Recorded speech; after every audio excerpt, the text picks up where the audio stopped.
what happens is we run around and try to fix ourselves. If somebody's going to hear this one today, you can't fix yourself. You know why you can't fix yourself? Because things get fixed, people get healed. We're not things, we're people. This redemption thing that I talk about, this buyback, is not a legal transaction. It's a life transfusion. It's because He's given us life, and He is the life giver, and He is the healer, Jehovah Rapha. So what we often do is we try to fix ourselves.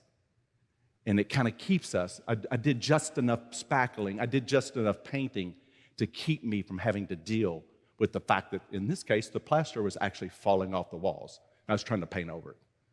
But that's what we do. We do just enough to keep me from getting to that point of desperation. Hear this, where I might have to trust Him. Because you know what? In my life, and out there in the world, I can pretty much achieve, I'm not boasting, whatever I need to do. But the difference is, it's an inside world, in a kingdom, in God's kingdom, we don't achieve anything. We receive it. And boy, that scares us. It's like, what if He doesn't come through? What if I don't ask right? What if then I don't live right? What if? It's so much freedom knowing that I don't have to achieve anything, that I receive everything, including His healing for me.